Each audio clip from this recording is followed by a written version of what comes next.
There was more to me than what you saw. You won't get no more at all, no.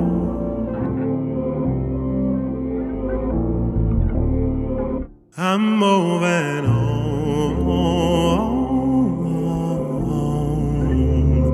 where I belong,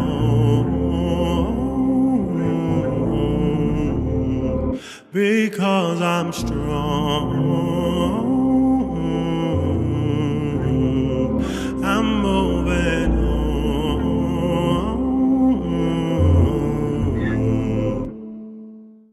All right, ladies and gentlemen, welcome back to another episode of the Real Talk Podcast.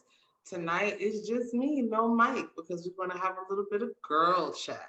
So with us tonight, I have Precious. Welcome, Precious. Thank you. So, Precious, I wanted to have you on because you just spoke at a women's empowerment event, and I saw little pieces of it, and then I saw, some of the highlights that you put up, and I was like, this would be a great conversation for my audience. So, I wanted to have you on anyway, but now I was like, I know exactly why I need to have her on. So tell us a little bit about your event, and then we'll go from there.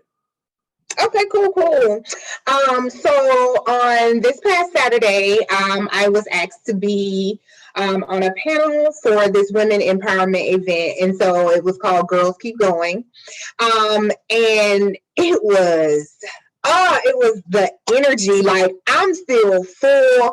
Even watching the highlights from the video that I shared, like, I still just feel it, like I'm there. And of course, I was asked to share my story. And some of the things that I shared with the ladies, of course, is because you've been following me on Facebook, just social media, period. And that's, my weight loss journey. And me being almost 400 pounds, 380 to be exact. So I have lost 130, like 135 pounds. So I talked to them about that and my battle with depression. And that's really what got me to being that big. It's just like, I was in a real dark place. And a lot of the time,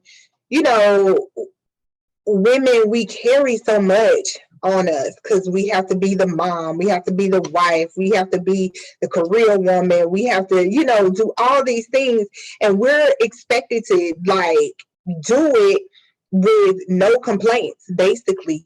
Still put on a smile, lacking sleep, and everything else to get it done. And one thing that I remember saying, because for one, back up, let me say this. I wrote a speech for that event. But being that I'm going through my journey, I threw the speech away because I felt like it was scripted and I wanted to be authentically myself. I wanted to be me and stand in my truth and just say what it is, So I also let that be known at the beginning as well. But I talked about how as women, we pour into everybody else and we don't have anything left for ourselves to get ourselves out of those, those dark places. And when you said you seen the highlights, one of the things that I said is people, they can no longer benefit off of who you used to be, because people get mad when you change, when you start setting boundaries, when you say, nah, when you say, this ain't serving me no more. Like people get mad because they knew your worth. They know you a hustler. They know you're all those things. They just hope you don't know that you're all those things, so you won't stop doing for them. You get what I'm saying? So, girl. So yeah, that was like some of the things that I touched on, like how I lost the weight, of course, is by doing keto. I went pescatarian a few weeks ago. I decided to do vegetarian. I don't know how long I'm going to do that, but I've been pescatarian for over a year and a half. So that's like seafood only and just veggies and fruits and stuff. So yeah, and just talk about, it was just so much. We'll be here all night if I tell you. But my main thing was like not being afraid to be you, not being afraid to stand in your truth and say, no, this isn't serving me. No, I'm not happy. No, I can't do that. No, I don't want to do this, because I told him one thing, I'm a recovering perfectionist. Because I always wanted everything to be perfect, but perfect for everybody else, because I needed everybody else's validation. I wanted to please everybody else. I was a people pleaser. And sometimes that's how we end up in those dark places and suffering with depression, because we just want to please everybody else, not knowing what we want and how to please ourselves. So no, I'm no longer pouring into you until my cup is full. And if me pouring into you is hurting me, I'm gonna end up cutting you off. Like I don't even care, So I think part of that is because I've had this discussion before on some of the videos, and I think we haven't put out a video in a while because I did take a self-care hiatus. Yes. So the last video I put out was talking about what my journey had been for that last year, and coming back from being homeless and leaving my marriage and all of those things. Yes. And, finding myself in a different place, but to go back to what you were speaking on, I think a lot of that is like generational. Like I think a lot of that is taught to us, right, when we're younger, like. Just be seen and not heard. Don't complain. Pray it away. You know what I mean? Don't seek. It's normal. Struggle, love is a thing. All of those things that are we see by example, right? We see from the women before us. We see from we hear from our mothers and our grandmothers. Those are the things that we learn and we take in.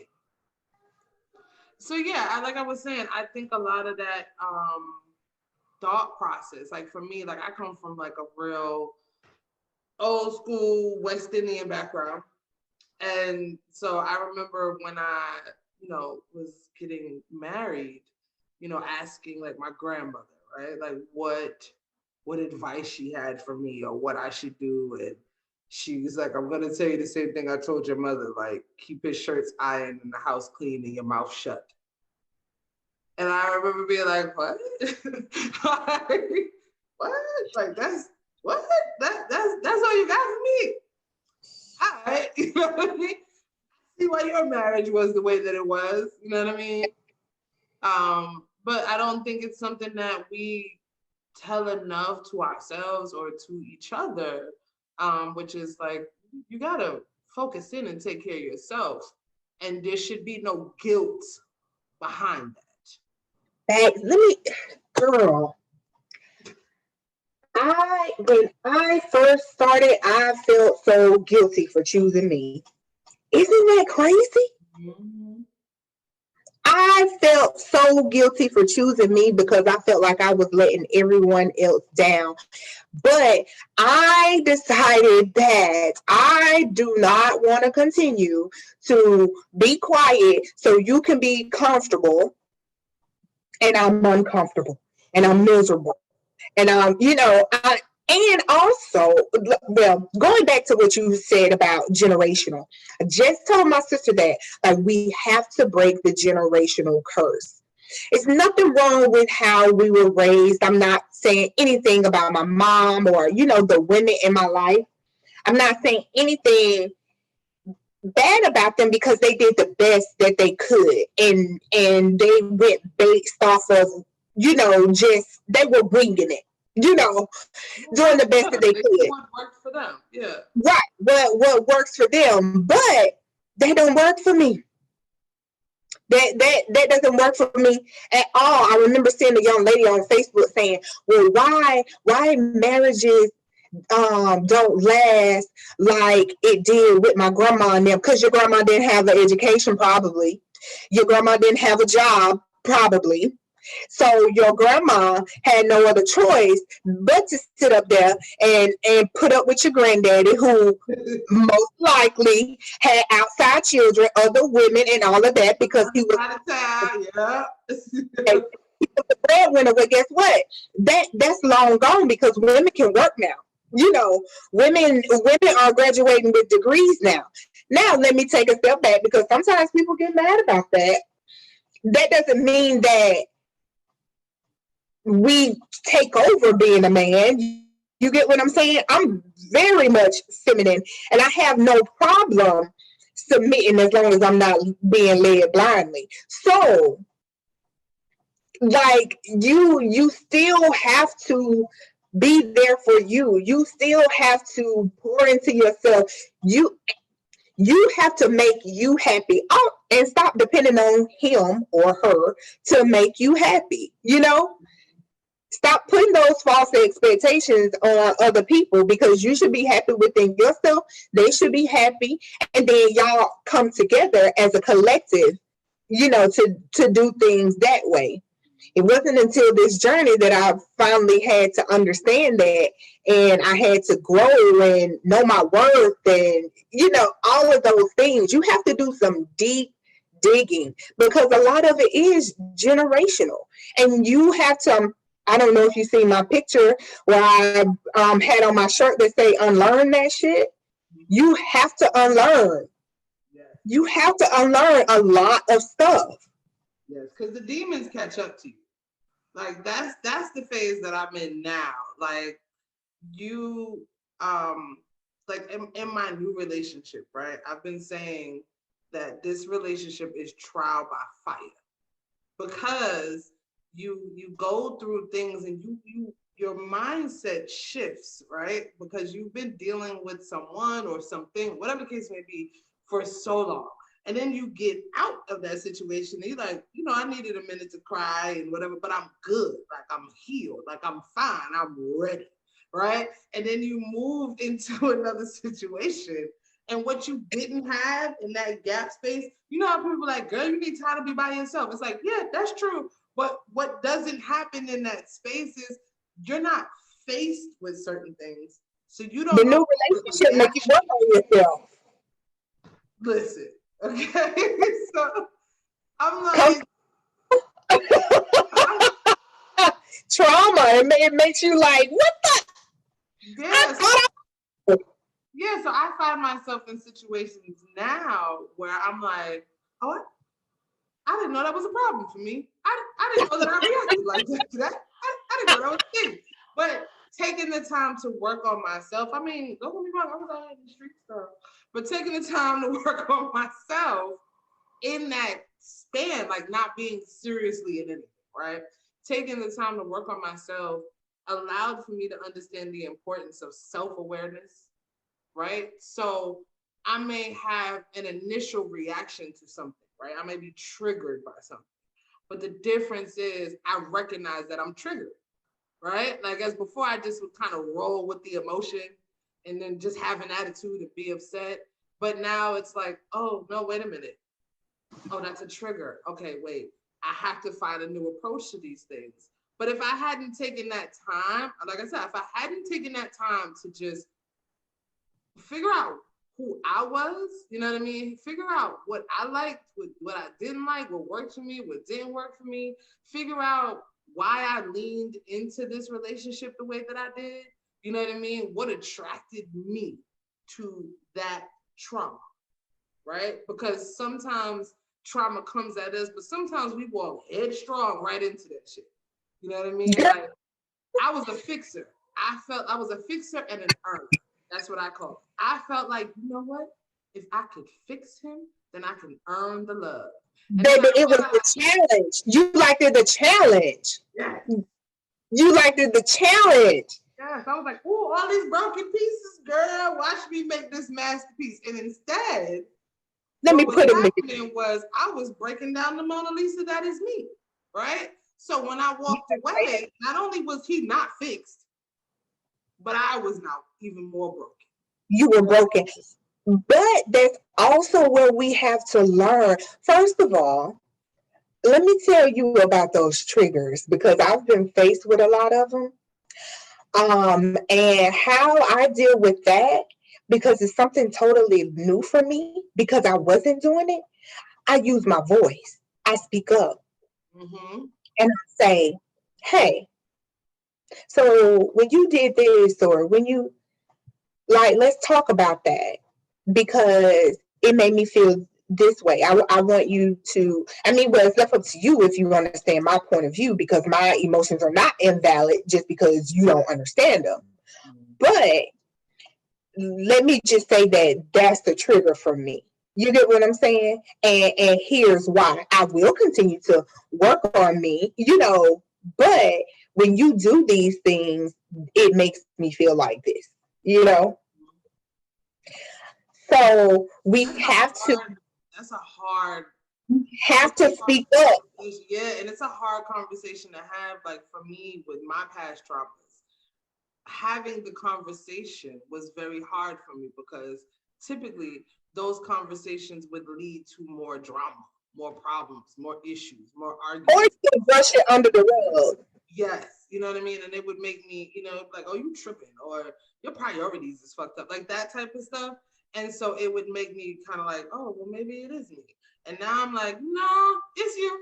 So I'm like, but I don't have to come at you. It's like I don't have to fight in order to say that I don't like something.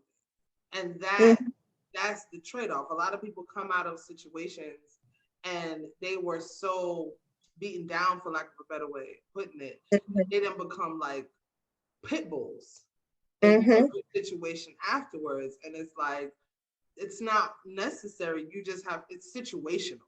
You know what I mean? Like you have to realize who you're dealing with and who you're not dealing with. You know what I mean? The biggest thing is check yourself. Like I've had conversations with some of my girlfriends lately. You know what I mean? And I see that like most of my friends are dating, right? And I'm just like, and we've all been in situations where we've come out of relationships that were trash at some point. And I was like, for me, it was the moment that I let go of the anger. Not just towards him, but the anger towards myself, right? It was the moment that I had the conversation with me and said, girl, you did the best you could with what you knew at the time. When you made the decision to leave, you got to let that shit go. You know what I mean? And then you just have to take it not as a bad situation, but as a really long lesson. But you got to let the anger towards yourself go, because when you let the anger towards yourself go, you stop looking at the world like they're trying to get you. You stop looking at everybody like they're trying to do something to you. You know what I mean? And you start being more aware of people don't know you. They don't know your story. They don't know how your mind works. They don't know what you're thinking. So not everything is an attack. So you have it clears you of that, and then you can kind of walk out into the world more open. What I'm learning and I'm still working on is not taking it personal. That's the thing. Like not taking it personal. When you were saying, like, oh, I'm a fixer. Like, no, listen, I can share in your burden, but I can't carry your load. You get what I'm saying? You got to stop taking it personal. Yep. You got to. And that shit is hard, especially because I'm a fixer. I'm a nurturer. If you come to me, okay, I'm going to fix it because I just want you to be happy. You get what I'm saying? Like, I just want you to be happy. But I find I have to be like, let me take my hands off this. You get what I'm saying? It has nothing to do with me. Yeah. And a lot of sometimes the way that people treat you don't have anything to do with you. Mm-hmm. They don't have anything to do with you. Yep. That's because they're not ready to go on their journey of healing what's going on with them. At the end of the day, Asia, I look at this shit, I'm like, everybody fucked up. We all need to go to therapy. You know what I'm saying? Everybody has issues. We all need to go to therapy so we can know how to treat each other. Because with everything that's going on in the world and society and trying to keep up with Instagram and social media, it's like a parasite and it just keeps, you get what I'm saying? It keeps going. It keeps, yeah, it just keeps going. And sometimes I feel like we are finally kind of like getting our aha moment, you know? But then sometimes I don't know, because we get so caught up in it. And at the end of the day, like when it comes to women, like, a woman gonna go hard for her man. A woman gonna go hard for her man. You gonna stick by him? Yeah, I'm gonna stick by him. I'm gonna stick by him. That's mine. And I'm gonna stick by him. And I'm gonna stick by him. Yeah. And I dare you to say something. You get what I'm saying? Yeah. But at the end of the day, sometimes I be feeling like, look, Black women, we be going hard for them. But who out here protecting us? Who going hard for us? Well, even more to that point, if you're putting that much energy into him, you should be putting twice as much energy into yourself. Because he's putting that energy into himself. Men are not built like us. You know what I'm saying? They're gonna do the things that make them happy, right? So if you find yourself in a place where you're not taking care of yourself, you're not, you know what I mean? Like everything you do is based off of how he moves. That's a problem. You know what I mean? And it's like, I'm all for taking care of your man, but baby, you can't take care of nothing if you ain't taking care of yourself. Right. You know what I mean? Like, you know, some people are like, oh, kids first, man second, me third. No, baby. God first, me second. Everybody else come after that. You know what I mean? Like, because if I can't take a moment to fix me, then when I'm more agitated with my children, or I'm more touchy anytime he says something to me, because I haven't found peace. I'm not in a peaceful place within myself. There's chaos in here. And anything is like a tornado. So it's like if I'm doing this, if the funnel cloud is going, anything that comes near me is gonna get destroyed and sucked into this cloud. I have to figure out a way to calm, bring myself some peace. You know what I mean? Give some self-love, and then the storm will clear, and I can do everything else I need to do after that. But that is something that I don't feel like we teach ourselves or is taught enough to us, where take care of you first. And that's something else that I touched on when I on Saturday, when I said I have to take care of me first so I can be able to take care of Messiah. That doesn't mean I don't love Messiah because I put myself first, but I have to be in the right mental space. You know, I have to be in the right headspace so my baby won't end up sitting on somebody's couch. You get what I'm saying? He may have to, but it won't be because his mama wasn't mentally available and emotionally available, you know, for him, because I'm around here chasing after somebody else, you know, that's taking me from him. And at that point, when I feel that you are getting me to that point of a dark place where I don't want to care for my child, or I feel like I'm not 100% for my child, did it. Yep. Did it. That's another point. Don't be afraid to walk away. Don't be afraid to walk away. That was my toxic trait. I always stayed longer than I should have. Girl. I got 4. I knew 2 in, I was in trouble. You understand? I have 4 of them. 2 in, I was like, ugh, you know what I mean? But I wanted so badly to break the stereotype. I wanted so badly to have a testimony. You know what I mean? But I wanted that. I wanted that, I think, more than I wanted the man. Right? I wanted the narrative. And that was because you romanticized what he could have been, and you sitting up here rationalizing the red flags. Because when you in love, baby, those red flags look like it's Six Flags over Georgia. You hear me? It's so fun. Like,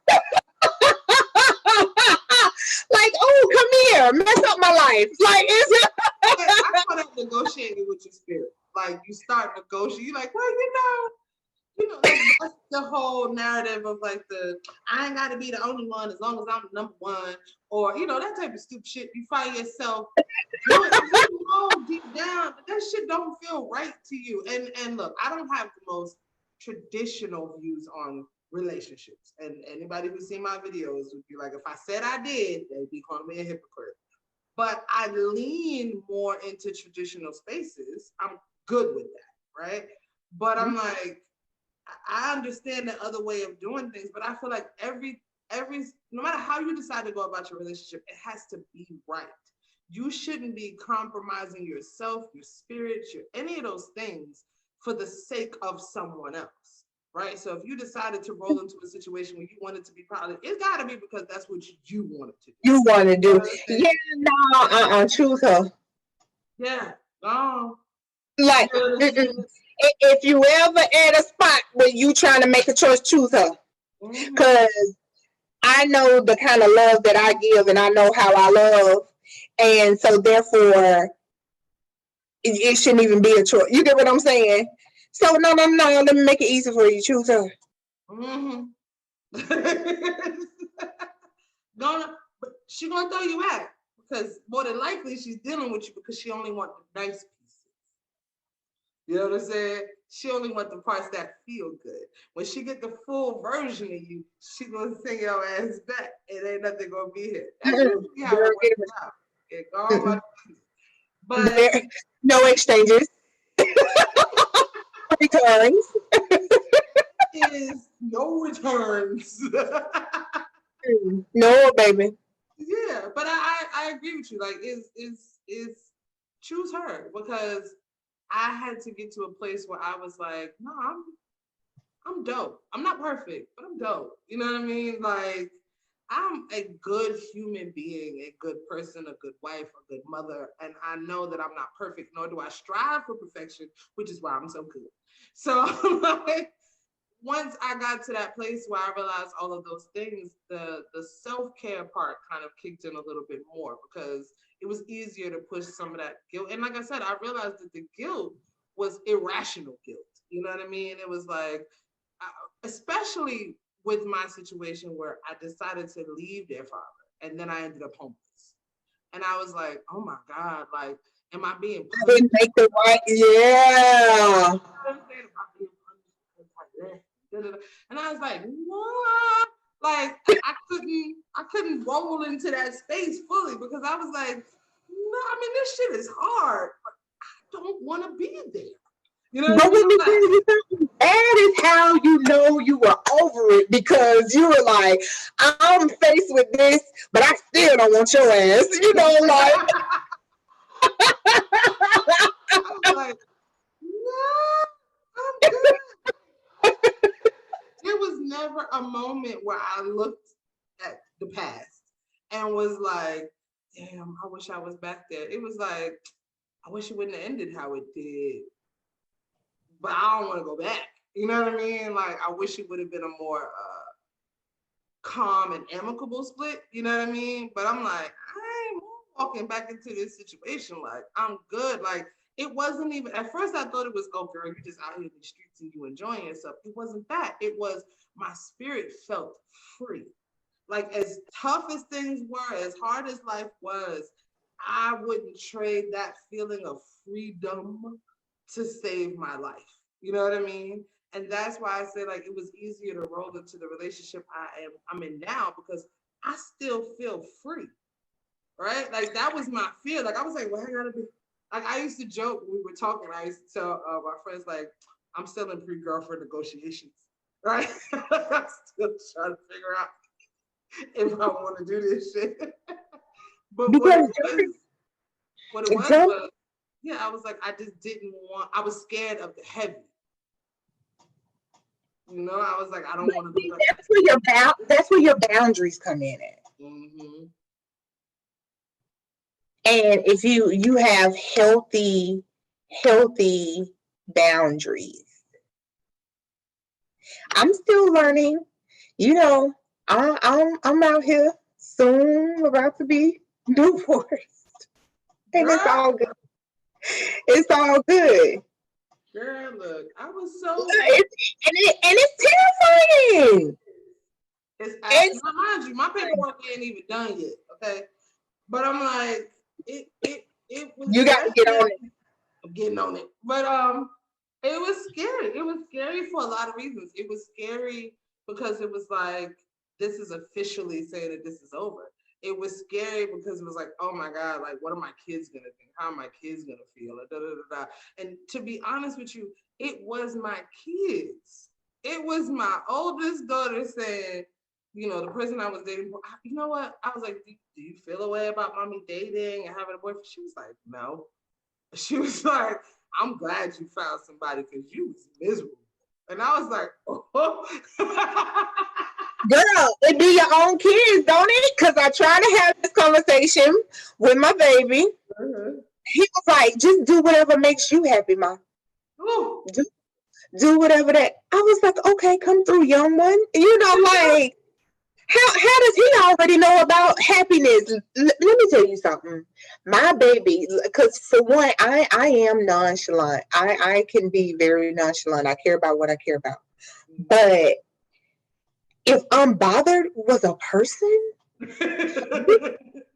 you think Omarion is unbothered? You have got to meet Messiah, baby. Like, just nothing. You know, like, just living his life. And he was like, Mom, just do whatever makes you happy. And I trust that you're going to make the right decision. You know, I'm like, okay, so how are you 10 talking to me about about my problems, you know? So kids know, and that's why I kind of feel confident in like, okay, you'll be okay. Because your kids know. They watch you, they learn, and they probably say to themselves, I don't want to be like that. Yeah. And that was the thing. My daughter, even after she made that, you know, you was miserable. I was like, okay. But I was dating someone. And I was kind of like up and down with it, back and forth with it, right? And I was like, I don't know that this is where I want to be anymore, but I love this person. Like it was a lot, right? And I remember I was in the bathroom doing my makeup one day and she walks in. Now my kids, everybody knows I emote through music. Like you can tell how I'm feeling based off what I'm playing, right? So I'm listening to my music, you know, it's a whole lot of Summer Walker and K. Michelle happening. And she walks in and she's like, Mommy, I need you to listen to this song. And I was like, I don't want to hear none of your anime music. But she was like, no, you need to listen to this song. Like, I feel like you need this song. So I play the song and the whole song is about dealing with somebody who's basically playing you like a puppet on their strings, right?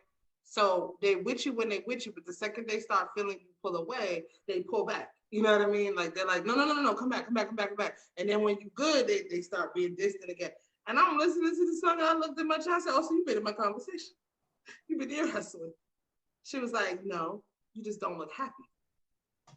And I was like, kids pick up your energy. They do. And then when I got into my current situation, she was the first one like, okay, so what are we doing? When are we doing the wedding? When are we, you know what I mean? And I was like, what? Like, this is your first like official like visit. She was like, no, we're doing this. You know what I mean? And you know, it allowed for me to like, oh, because kids see things in clearer ways because they're not jaded as much as we are. You know what I mean? For them, it's real cut and dry. So I'm like, she was just like, I mean, you're happy. I like him. He loves us. Like, what's the problem? Yeah, that was a lot. Girl, to go back and be a kid, us adults taint kids. Yep. With all of these rules and guidelines, and you gotta be Christian, you gotta be this, you gotta be that, you know what I'm saying? We mess kids up. And then we become teenagers and young adults and bust out the window and do stupid shit. Like, but I mean, even as women, like I say that, like, when I was younger, I saw my mom and how she was in relationships. And I wanted to be so different than her that I went the polar opposite of her. But one extreme to the next doesn't make it better. You know what I'm saying? So I found a toxic version of the other side of the spectrum. And I was like, oh, I thought I was, no, I wasn't. And when I look back, I'm like, I did the same shit. You know what I mean? Like it was a different version of, but it's the same aim. You know what I mean? Like I was still leaning in that direction, and I had to own it. Like a lot of times we walk away from situations and we're bitter. We're mad at the person that we left or we were with or that put us through those traumatic situations. But you can't. I've always subscribed to the belief that you cannot control what people do, but you have absolute control over how you react to it. So you cannot do anything about what that person did, but you can 100% make a choice and decision with how you choose to deal with whatever space that puts you in. You know what I mean? You can choose that. You can choose to be bitter. You can choose to be angry. You can choose to submit. You can choose to do any of those things. But whatever you choose to do, own your shit. Right. We all have a choice. Now, let me say this. Why do you think, I'm closing my blinds, why do you think we stay? I think it's fear of being alone. Though we don't often realize you already are. It's fear of being alone. I think it's fear of failure, because you walk out of a relationship and you feel like you failed. I think it's fear of judgment, shame, embarrassment. And because we get comfortable. Comfortably uncomfortable. We Absolutely. get comfortable. And but the main thing is, like you said, is with fear. But guess what? Fear comes with conditions. They come with a lot of conditions. Yep. Because you stay, you know you weren't happy. Say you stay because he was cheating. Now you got to keep going through his phone. You got to smell his pants.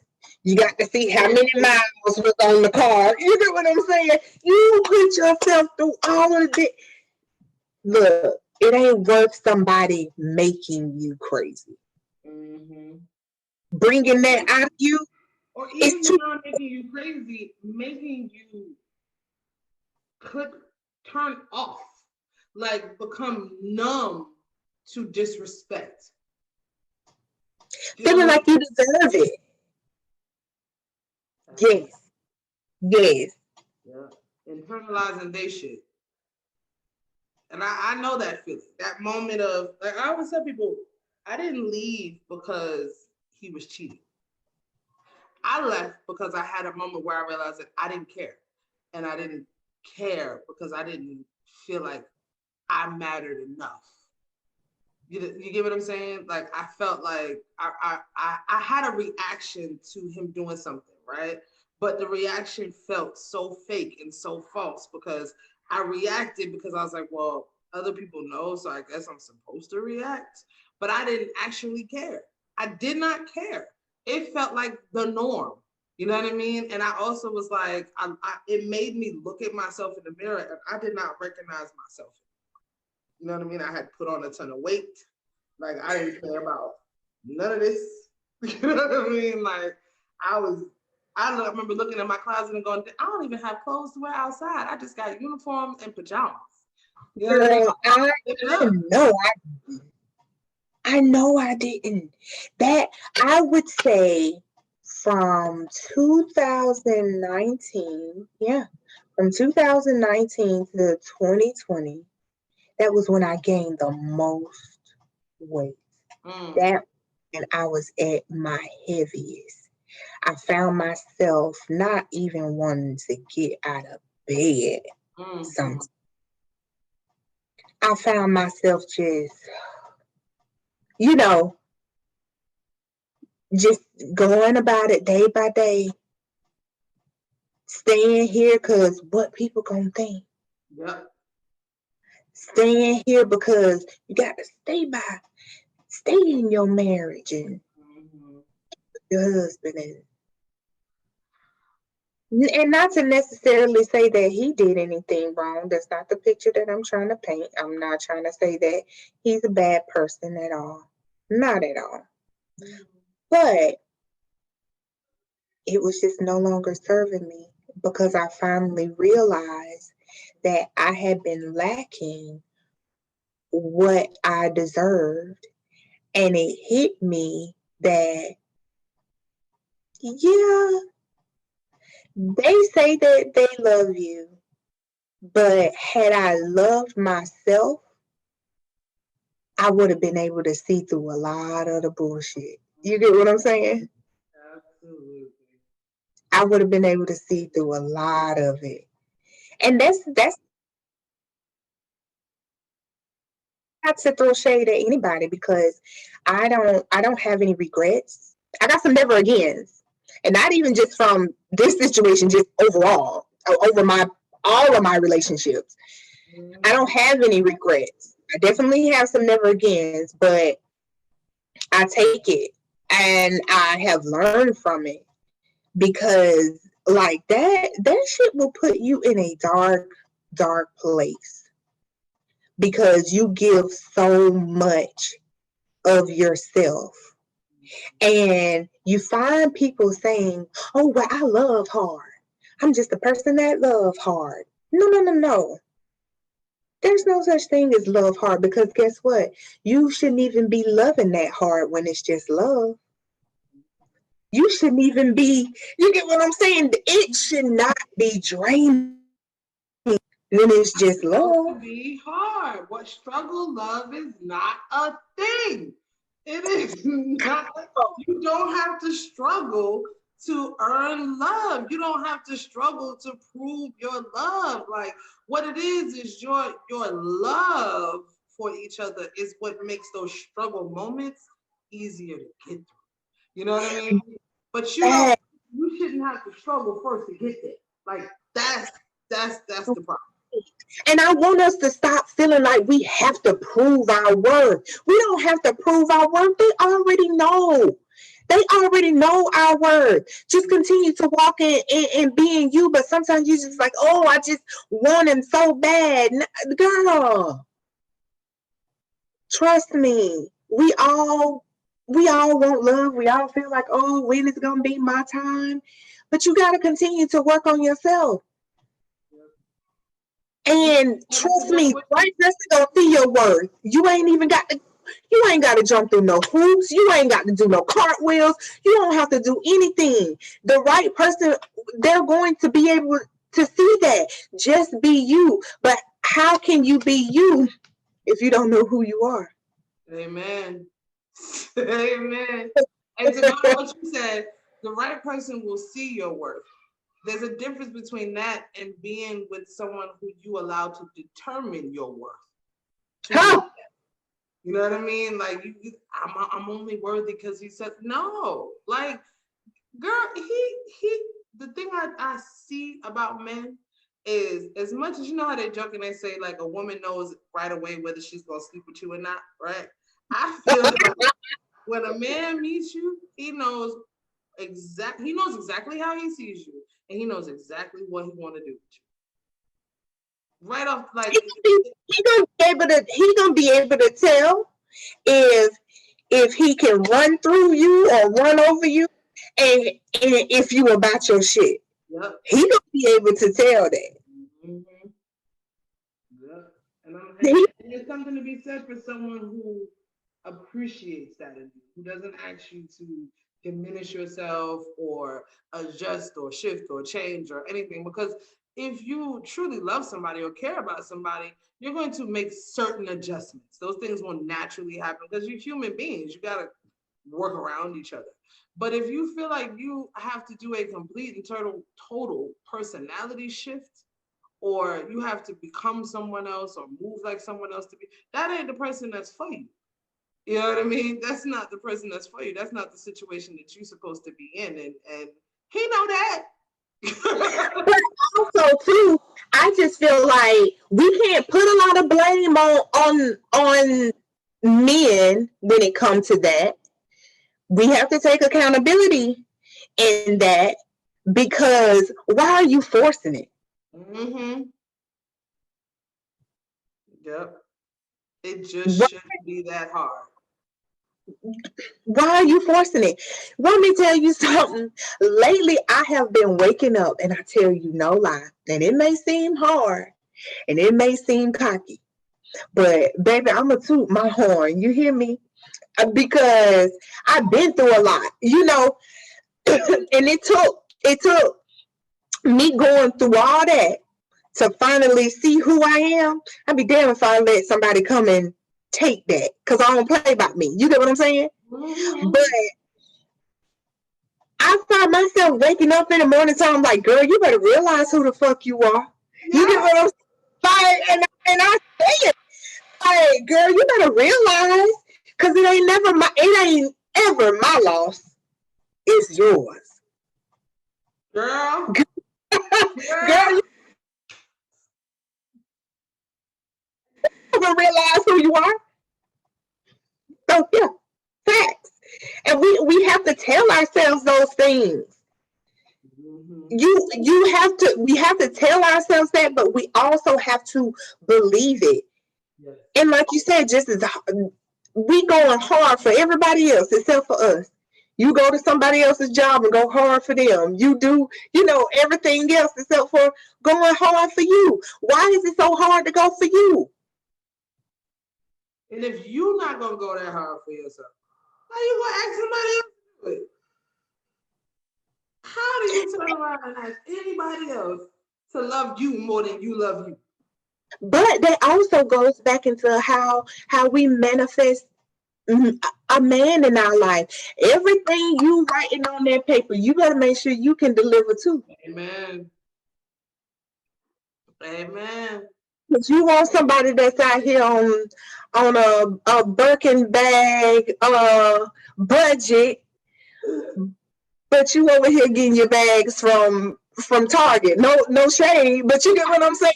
Like you got to be what you asking for. Exactly. You got. If you want a hardworking man, if you want to, because we get real specific. Because at one point I was like, okay, Sierra, so what you were saying in your plan?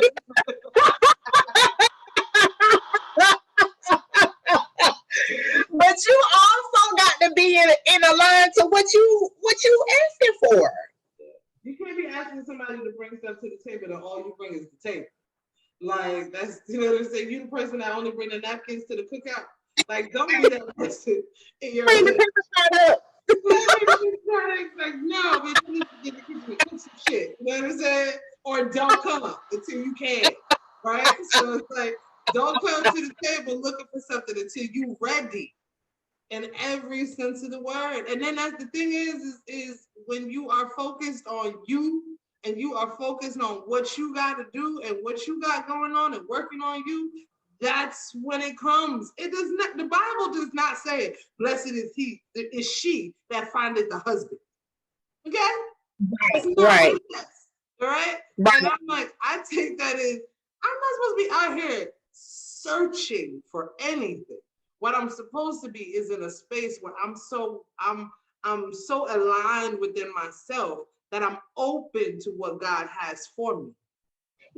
Because that's when it comes. Because you out here, you working, you getting your bag, you busy, you living your life.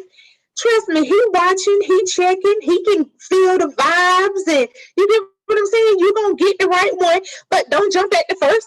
Don't jump at the first thing. But give it some time, figure him out. But see, that's where we go wrong, because we start romanticizing time he, time he show a little attention, and it's so crazy because I know for me, it don't take a lot for me. You don't have to fly me out, and you know what I'm saying? Like I'm like, you ain't got flued out money. You know what I'm saying? So you ain't got to do all of that for me. But you think about like how many people get caught up on, oh well, he could do this and he can do that, the material things, and now they romanticizing, and now you want to trying to figure out why he got 5 women and all this other stuff. You know what I'm saying? Because you were looking at the wrong things. Yeah, exactly. So we have to take a line. So you never know who or where or when or how, or you know what I mean? Like my dude, we have literally known each other for 22 years. 22 years. If you'd have asked me a year ago, I'd have been like, who? Hell no. You know what I mean? Boy, you got something. What are you talking about? Like, we have seen each other go through relationships and have children, all these other things, right? And never even, like, that's always been the homie. You know what I mean? But never even looked at each other like that at all. At all, right? And it took a moment, and then some subsequent moments, and it was like we always joke with each other that like you went from black and white to colorful, right? But it made it that much more, because it was like I really genuinely felt like God was like, all right, you ready now? You know what I mean? Like, you ready? Let me look. It's been right here, and you don't have to explain anything because he already know. You don't have to sit down and have some of that, like, look, this is what my life has been like, because he already knows. You know what I mean? Like, it made the journey to this place so much easier. But I really feel like had I been looking for him, I would have saw the flaws before I saw the man. Come on now. You know what I mean? But I saw the man, and it made there are flaws. We're human. You know what I'm saying? But I saw the man, right. And then the flaws were like, you know what I mean? Because I'd have been through some shit, right? So I'm like, yeah, that's not a battle. That's not a fight. That's a conversation or some shit. You just realize that is what that is. You know what I mean? But because I wasn't looking, when I finally did see him, I got to see all of him, and I got to embrace all of that. And it just made it easy. That's the thing I kept telling my homegirls, and being like, girls, it's just so damn easy. You know what I mean? Because it's easy. There are moments where I'm like, but it doesn't matter, because we get right back to that space because it's easy. And it's easy because it's real. It's easy because it's right. But it's easy because I'm not, like I said in the beginning, I still have my triggers and my moments, right? But I'm not so caught up in my trauma that I can't see what's in front of me. I'm not so busy looking behind me to what was done to me that I don't see what's being presented in front of me. So I see it, and I'm like, you know what? This is worth figuring that shit out. You know what I mean? This is worth going to therapy and working through that shit, because this is nowhere near what that was. And damn. You know what I'm saying? It's nowhere near what that was. It doesn't feel the same way. It doesn't ring the same way. Like, that's why I said struggle love is not a thing, because that's really what I thought. Like, and I'm talking about at the beginning of this relationship. By your man. You know, they tell you that. You stick to your man. Yeah, and I kept saying, like, this shit's so easy. Why is it so easy? Why is it so easy? And it took like my best friend being like, because that's how it's supposed to be. Like that's what real love feels like. Like when you have that moment where you can look at someone and you can see a real future, not like an imagined fairy tale bubblegum running with each other through a field full of daisies future. You know what I'm saying? Because that's not a thing either. But you see blame Disney. blame Disney and Barney. False expectations. When you can see real, that's when it's real. But like, you know, and not to him, because you know, he gets enough talk time. But for me doing the work, for me releasing the trauma, for me working through those things that I needed to work through, trusting myself, trusting my instincts, loving myself more than I love him. You know what I mean? Yeah. It's nothing more than saying, look, I love you, but I love me too. I love me more. Mm-hmm. I'm always going to put me first. Like, if I feel like you're doing something that's going to be a detriment to that, I love you enough to talk about it with you and try to figure it out. But I love me enough that if that talk and figuring it out don't work, you know what I mean? Because when I go down in the ground, I'm going by myself. You know what I mean? And I'll be damned if I'm not smiling and happy at the end of my journey. You know, like I've said it before. Leaving my past situation, I knew it was time to go. It just took more for me to say, okay, I'm strong enough to go, right? But I knew it was time to go. I had got really, really sick and I was in the hospital, and I have lupus. So when you have lupus, they tend to diagnose from like worst to best, right? So they come in and they're like, it's not your brain, it's not your heart, it's not this, right? But I didn't know what was going on. I just know that I felt very sick. I felt like I was dying, right? Like I couldn't breathe. I was like, I'm taking my last breath. That's what it felt like. And as they kept coming in the room, I would look over and I would be like, if I die right now, this is not the person I want sitting next to me holding my hand. He's not even holding my hand. He's in his phone, probably talking to some other bitch. But I'm like, this is not what I want. This is not what I want. This is not how I want to leave, right? Like, I don't want to leave. And this is the only version of love I've ever experienced, because I know that this is not right. I know that this does not feel good. I know that this is taking, it's not adding. And I was like, I gotta go. You know what I mean? Like, I was like, I gotta go. That's the thing. That's the thing about women. We will check out mentally before our body moves. Mm-hmm. But when our body moves, it's so surprising. And you think that, oh, it just happened overnight. No, not with a woman. Not with a woman. And it damn near scared you, because it scared me. I'm like, why am I so calm? You know, like, I ain't upset. I ain't mad. I ain't bitter. Like, girl, you know, like, why you? I'm done. And all the women in my life used to tell me that. They used to be like, you gonna know, you gonna have that moment when you gonna wake up and you're gonna be doing something, they're just gonna be like, boom.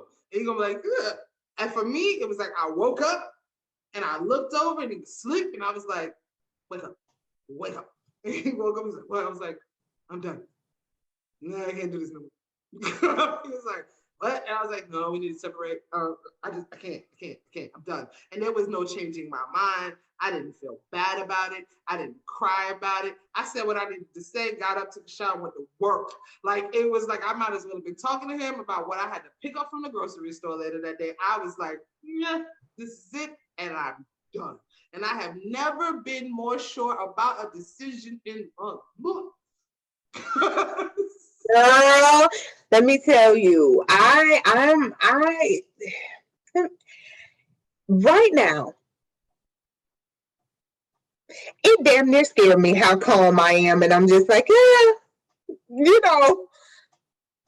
like, I guess for me, because I know that gives you comfort when you know that you've done all that you can do. You've talked till you're blue in the face about the same thing over and over and over and over. It's like a script, And like once you say, okay, my jaws are tired now.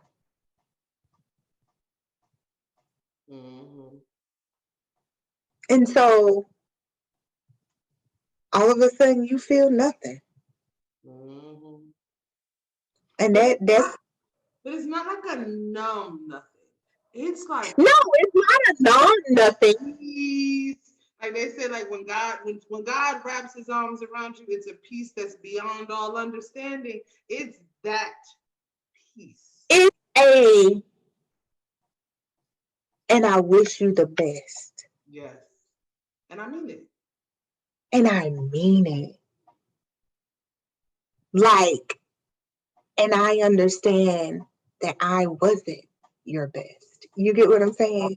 I'm not the best for you. When you can have that kind of peace in your life, now that's not to say that you're gonna be like on a commercial running through sunflowers after that, because you got to, like you said, how you got to work on yourself. Oh, let me tell you, in the spiritual world they call it shadow work. That's some tough shit. Do you know how many times I've been crying, like how Anthony Johnson was crying on Blackish on the couch, like, this is hard. This is so hard. But after that, that's when you find peace. And one thing about growth, one thing about healing, especially growth, you're going to continuously evolve. It's not like you're going to get to this point and then, it stops. No, it's like once you get over some shit, boom, here go a new level. Like, now I got to work on this, But it's so worth it. I feel so good to speak up and say, no, that's not working for me. No, I don't like when you make me feel like this. No, I do like that. You get what I'm saying? Like, that's not to say now you got to walk around and talk about everything and then just express yourself about everything. You still got to pick your battles. You sit back and you decide if it's worth you voicing it or not, or let me see how this gonna come together. Let me give it a little bit. But to know that now I'm in a spot in my life where I can speak up, where I can use my voice, and I can actually follow my intuition and follow my gut, and you become so sensitive when something ain't right. Do you feel that? Like, because with my body, look, if I get a bad vibe or some bad energy, I could feel it. Yep. No, this ain't right here. Like, I don't know what it is, but it's something. Yep. And I'm gonna. I go into system shutdown. Like when the energy is wrong, it's like I no longer have the ability to give energy in return. Like I notice, like if the vibe is messed up, the attitude is fucked up, it just doesn't feel right. It's like my voice goes completely monotone. Everything just, you know what I mean? And I'm like, it's not a numbness. It's more of like it's like I'm not gonna exert any energy at all. You know what I mean? Like my favorite phrase is, nothing to do this with you. You know what I mean? Like I'm not gonna exert any energy into it at all. What the young kids say, this ain't that. No, this ain't that. This ain't that at all. Like, I don't know what you thought this was, but this ain't that.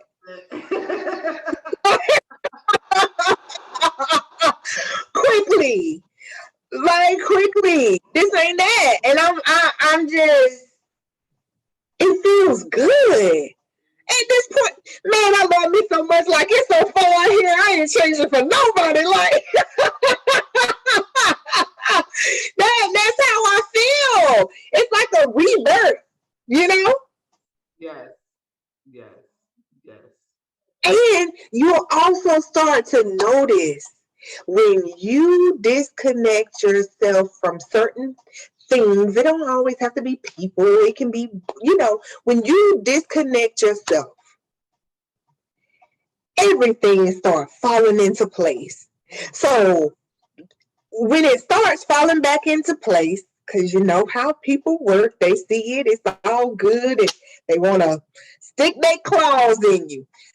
Stuff start popping up from your past. Nah, I'm good off you. Because I already know what you about. And I've had that happen to me. But no, I can't do that because I want to continue to keep growing, and I cannot grow being stuck on something from my past. Say it again. Nipsey Hussle said it best, and I will forever live by this. You cannot possess people. You can only get to experience them. And you experience me at that part of my life. This part of my life, oh baby, it's invite only. You got to be top tier.